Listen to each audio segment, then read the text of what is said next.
Hi, welcome to Aussie Scale Modeler. Jace here. Glad to have your company once again. Well, a huge thank you to everybody that's been watching over since the start and that's stuck with me. Up to 278 subscribers. Absolutely amazed at that. And don't forget, when we hit the 300, I got that F111 there to give away. So thank you very, very, very much. Wayne, again, mate, congrats on winning the truck. Awesome.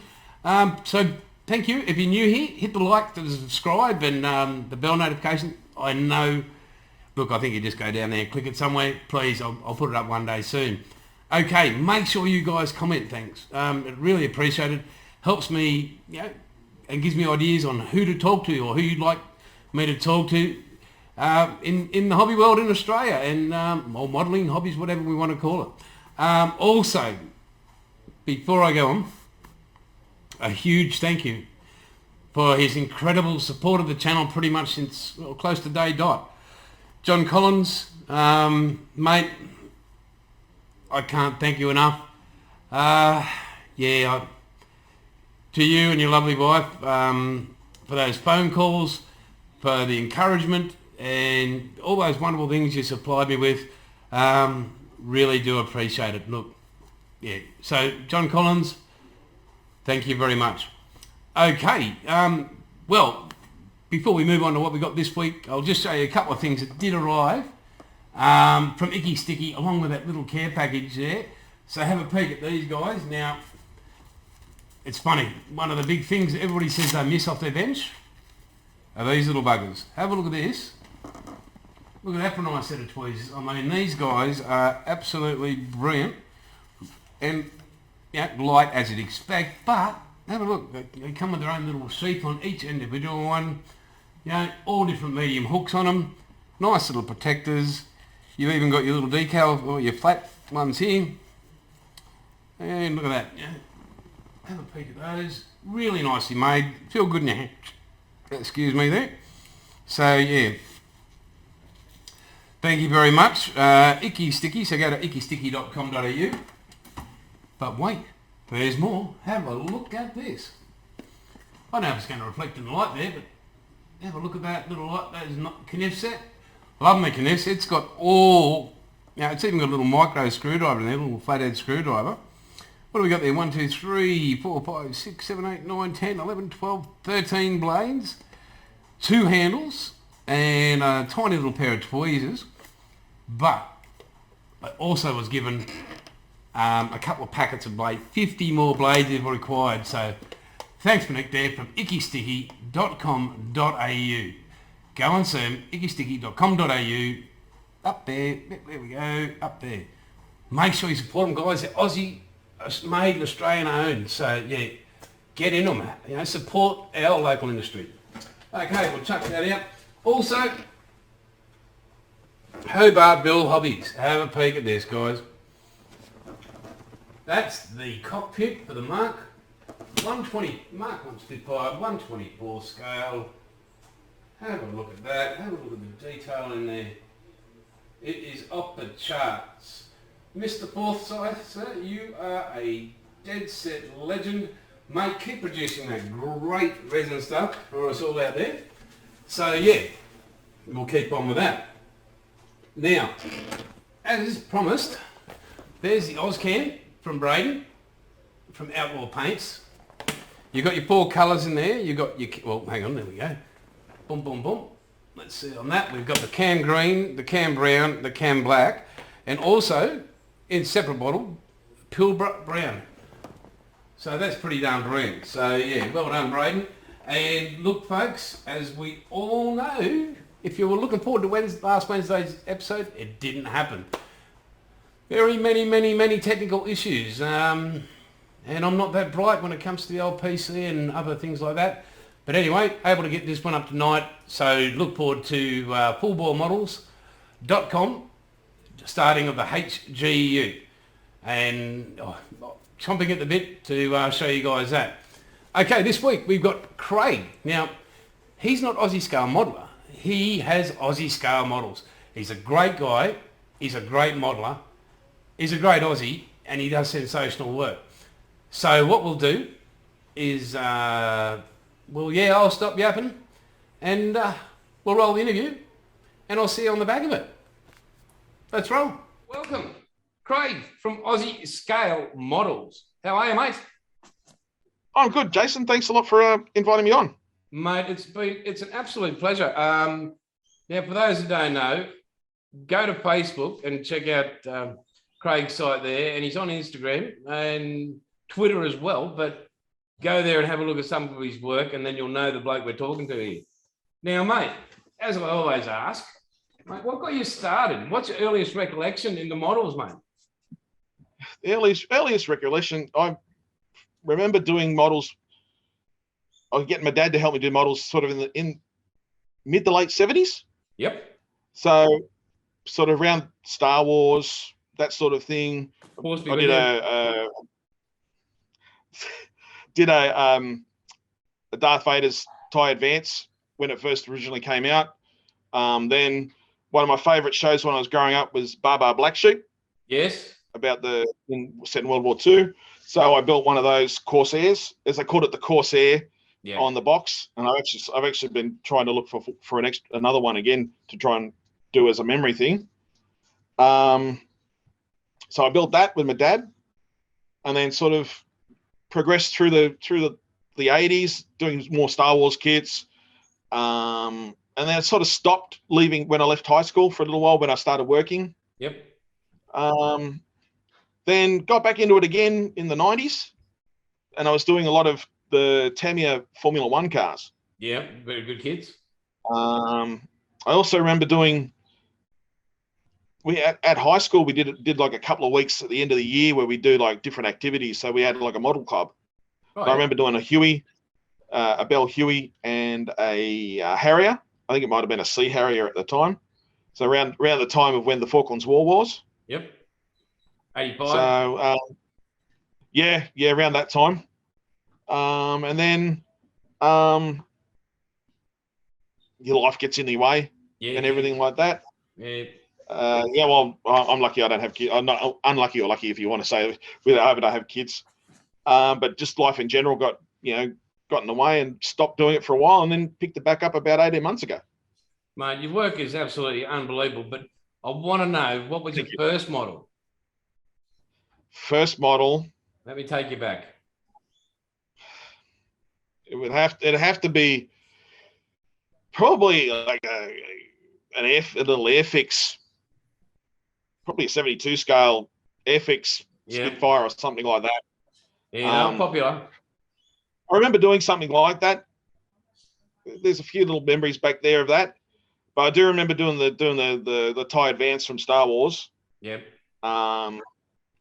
Back then, and there was the Shuttle Tidarian I remember doing, which was off Return of the Jedi, which was a absolute monster of a thing to do, and it never fitted properly together. So hopefully round 2's apparently going to be re-releasing it, and hopefully they retool it better. Yeah, a bit of a retooling wouldn't go astray. Rightio, mate. Now we've gone there. What is your preferred genre? We know Star Wars. I'm going with Star Wars as a guess. But do you build everything, or what? I mean, so I'm going with Star Wars as your preferred genre. Sci-fi. Sci-fi is there. It is. I've predominantly got a lot of sci-fi kits, but I also like 48 scale planes. Yep. I've got a couple of 124 scale cars. Yep. I've got an armor. I'm starting to get into armor. Yep. As well. I'm actually obsessed with armor at the moment, and I don't know whether that's listening to all the podcasts out there and listening to all the guys and looking at the work that they're doing. It's just inspiring me to do armor. Yeah, I mean, it's sort of recreating everything and trying to get the feel for what it was. Yeah. I've got a couple of projects I'm looking forward to getting into at some stage, with armor. So hopefully. Yeah, and I'm guessing you listen to the boys on the bench? Certainly do. It's a religious experience, isn't it? It is. And they have such a good banter between the three of them.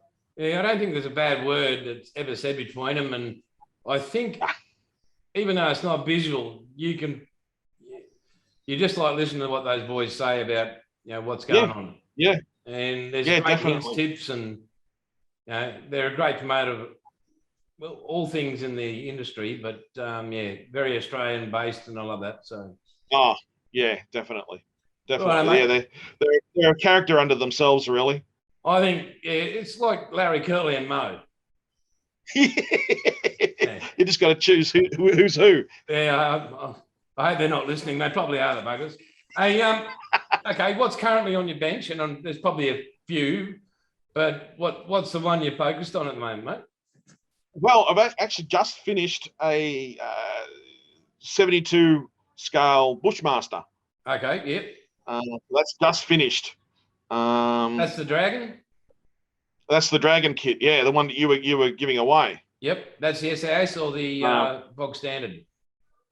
The stock standard, but I did it in the RAAF colours. Okay, well done. The marking the RAAF, because I think eventually I'd like to get the Zvezda Hercules. Yep. The C-130, and that would go good with that. Yeah, nice little mix and match there. Yeah, so that was the last one that was off the bench. So I've got a choice. I've started doing a FA-18. Yep. In 1/72 scale to match, and that'll match the Bushmaster.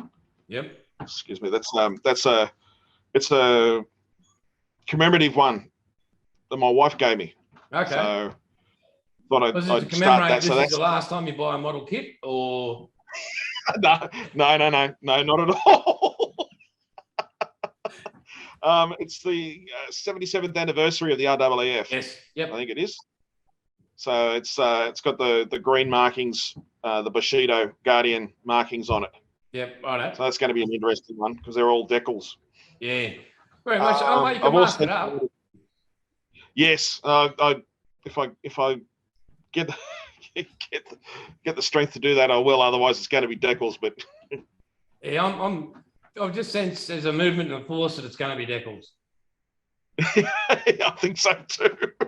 I also have a M113A APC. Oh, yep. The Academy version with the Australian markings that I have started as well. Yeah. And that was going to be a tribute to the Battle of Long Tan.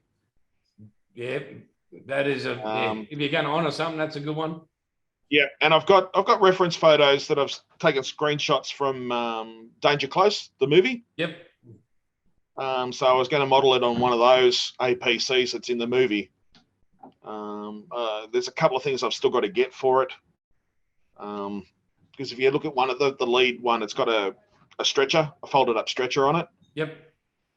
So I've got to try and source a folded up stretcher from somewhere. Mate, I talked to a few of the resin boys. B&A sell them. Sorry? I'd have a chat to some of the resin boys. Yeah, I think B&A sell them too. Yeah. I think they've got it back in stock, so I might have to touch up B&A and see what they can right, mate. do for me. Well, I can see behind you there, mate. Could you would you mind sharing a few of those wonderful builds you've done, mate? Yep. Okay. First of all, I've got a 1/48 scale Spitfire Mark 1 from Tamiya. Yep. This is the one that's a beautiful kit. It actually goes together really, really well. Like most Tamiya kits? Yes. If you can see the... Yeah, mate, nicely done. Yeah, thank you. Nice bit of weathering there with the... top and bottom, mate. Very nice. I've tried to simulate the gun barrel smoke. Yep. On the wing. So that came up a treat actually. I'm really happy with that one. Mate, very nice. I've got the old Bushmaster. Back a bit, mate. Back a bit. Yeah, that's it. Bit. That's one. All good. Yep. Mate, lovely, mate. Great job on the camo there. Really nice detail. I like how you got the open wheel there. Yeah, that's all. I did that all by hand as well. Just drew on it with a light pencil, then just free-handed it. Well done, mate. Well done. I just thought I'd try something different. And you did well. Okay, here's the Darth Vader's TIE Advance this is the Bandai version. Yep. How'd you find that going together, mate? Very good. Very good. I one thing I will say about Bandai is their decals are not that good. No. They're very brittle. I've done the Millennium Falcon, and I'll bring that over in a sec. And it's nearly every decal either broke or was really hard to get molded around, even with Mark Fit and everything else. For some reason, they just did not want to. Not want to conform. And here's the Falcon. Yeah, not bad, mate. Not bad at all. Yeah, nice weathering on the top there too, mate. Thank you. And this one I actually bought the lighting kit for as well. Oh, look out. This model, if I can get it open.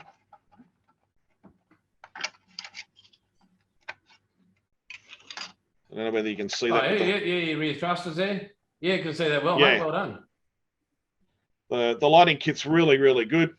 It could go in a few different places. Not just the engines. If you have it with the landing gear down, you can have it in the well there for the walkway. Yep. And the cockpit. It didn't look good to me, so that's why I just put it all in the engines. You know, they should have, instead of calling it the Millennium Falcon, they should have called it the Ford Falcon. It just does go nowhere sometimes. No, this is an old. Yep, this is the old AMT Erdl kit. Yep. From the 80s. Wow. It was in the stash. When I moved house about 8, 9, 15 years ago or something, I thought I got rid of all my paints and everything. And I was lucky I came across a crate with all my old stash. Oh, wow. So this was in it. So I thought I'd get this out and have a go. And it was bad. Yep. It didn't fit, nothing fitted. But I got it to a stage where I was happy with it. That's the main thing. Yeah, you can see on some of the guns there, the blasters, it's sort of, you want to be accurate. Yeah. R2's in the back lining you up, hopefully. So, V2. V1, sorry. Yeah. V1. Yeah. It was just a little Bronco kit. Picked up $20 or $25 or whatever it was. And just did that in 3 days. Nicely done, mate. And I really enjoyed it. Went together really well. The Doodlebug. The Doodlebug, that's the one. Yeah. Yep. My grandfather was in the Dad's army during the war. Very good. He used to say things about that, about the Doodlebugs, and you can hear him. Mate, that's some awesome work there. So, thank you. What's coming up for the Aussie scale models? Just to try and build a bit more this year. Definitely try to get more kits done. I know a lot of people take their time and might only do 2 or 3 kits a year. But I want to build. I haven't got a number I've put down, but I'd like to do a few more kits before the end of the year. I'd like to do one. Yeah. This channel is so that's what I'm looking forward to, and the build on the HG and the HT from full bore models. Yeah. At least I'll be getting to build something. So really looking forward to that. And yeah, I mean, I know you work night shift, mate, so I appreciate you being awake at this time of day. Oh, that's all right. That's all right. And so people can hit you on Facebook. Facebook at Aussie Scale Models. Yep. Just do a search for that and it should come up. Yep. And that's Instagram as well and Twitter. Yep. And that's at Scale Aussie. Yep. On Twitter. Right. Yeah. And on Instagram, it's at Aussie_scale_models, all lowercase. All right. I'll make sure I put that up at somewhere in the screen, somewhere when we get all this editing. No worries. Done. Thank you. Hey, you're welcome, mate. My pleasure promoting people like yourself. Mate, I've walked in your cave there. I've gone to your bench. I picked up something. I walked away. You come back and go, he's been here. How do you know? What have I picked up? What are you missing? You've picked up one of my tweezers. Tweezers, have I? Because they're in a certain spot. Yep. And I always go for them, and if they're not there, I'm starting to look around. Right, yeah. Yeah, it was funny. Not Andrew. Dave said the same thing. His tweezers. Yeah. He said, You know, I'm always putting them down somewhere, and it's like a 10 mil socket. Yeah. You drop them, and you don't know where they've gone. Yeah, they disappear. They're magic things. Hey, I just said to Dave, have a look at these. I don't know if you've got these, but where are they? You check these babies out, mate. Oh, gee. Okay. Mate, they are light as a feather. You're very fine. And I think they're border models. Uh-huh. But, mate, I would know they have disappeared in a heartbeat. They are just that good. But I think our tweezers for everybody it's like a lifeline. Yeah, and with our being visually impaired and the steady hands, yeah. Yep. I like the part we go thereby. Yeah. So. Yep. I'm lucky down here. I've got no carpet monster. I've just got concrete. But if it's a great piece of plastic, I'm have trouble finding it on the grey concrete. I have grey carpet, a dark grey. Oh, gee. Yeah. So yeah, many hours of fun searching. So, well, mate, that's pretty much going to be a wrap for everything. I have to say thanks for your time, and again, mate, I really do appreciate being on night shift. Mate, anything you'd like to say to people out there in the world of Australian scale models? Just get in and build more models. Yep. And who's your local hobby shop? I've got there's one here I'm in Southwest Sydney. So in Campbelltown myself, we've got one called Campbelltown Hobbies. Yep. They're predominantly RC, yep. But they do have a reasonable collection of kits and Tamiya paints and Vallejo, and they're pretty good. Yep. I tend to go to Hobbyco as well. Yeah. In Sydney. Or look, B&A is probably the bee's knees for nearly all my stuff. Right out. Well, mate, we'll make sure we give them a message. But you know, the delivery's not that slow coming out of COVID, so I can get things within a few days. Mate, awesome. Well, mate, that's it. That's a wrap. That's a great conversation. Thank you very much for your time, mate. And as I always say, thank you. It's all good. Catch you later. Catch you later. Thank you. Mate. Cheers.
how good's Craig, guys? I mean, that guy is entertaining, to say the least. A genuine bloke and a great modeler, and he loves supporting the Australian industry. Make sure you hit him at, I think it's his Instagram as well, and I think he's got something on there on Facebook. Have a look at some of his work. As he said, he's not doing commission stuff at the moment, but, well, maybe we can get him to do so. That'd be great. Okay, well, moving on to what's upcoming. Wednesday, the premiere, all things being equal in the world, of fullballmodels.com HG Ute. You know, the first kit in Australia that's full resin, and you've seen it in the other videos, guys, the unboxing. Can't wait to share it with you, along with the reveal of Outlaw Paint's special colours. Okay, now, so we've done that. Please hit the like and subscribe. We're only 22 subscribers away from giving away the F111. So here it is. Hang on, that's not it. We've still got those Bushmasters to give away. Yep, there it is. One F111 to go to one of 300 viewers. Can't wait. Personally, just cannot wait to give it away. Excuse me there. Okay, guys. Well, I could tell you who's on next week, but I won't. So you're going to have to watch for next week on next Sunday's episode. Until then, guys, it's absolutely brilliant talking to you. And as I always say, it's all good. Catch you later.